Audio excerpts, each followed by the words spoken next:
he said, you're in Chicago. There's fantastic brokerages that are out there. But surround yourself with people that you trust. Make sure that you're going to have ongoing support, not just from a corporate level, but when you show up at that office every day, make sure that you have that ongoing support. And then the last thing is just keep showing up.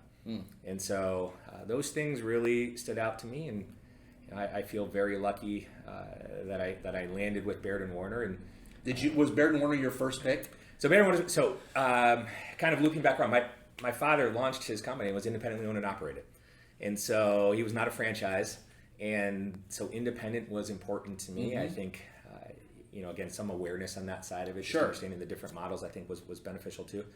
But independently owned and operated, and I liked the fact that Steve Baird is a real guy. Yep. He's visible, he's present, he's a true leader in the company. Yep. So I did interview all over the place. I talked to 4 or 5 different places. Yeah, and he's not distracted from a standpoint of this isn't one of his businesses this is his business. This is his business. Yeah. 100% his business. Yeah. And I interviewed around, and I have a very vivid memory. I interviewed with a gentleman named Brian Heilig, and Brian, ironically enough, is also from a real estate family. His father, Steve, is still a broker with Baird & Warner. Wow. I don't know how many years it's been, decades for sure.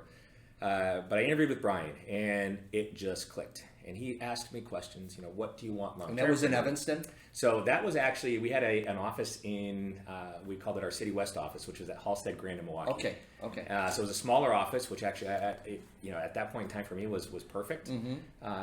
And he was just a high energy guy. But he asked me about my vision for the future, and I asked this question of everybody I chat with now, and I said to Brian at that time, I said, listen, I want to build a very successful sales career, but my goal is to eventually manage an office for Baird & Warner. And I have gotten that answer one other time from somebody I've interviewed, and they are now a manager for Baird & Warner here too. Wow. So it felt like the perfect fit, relationship-driven company, ongoing office level support. It was meaningful to me, and it stood out to me as the right choice.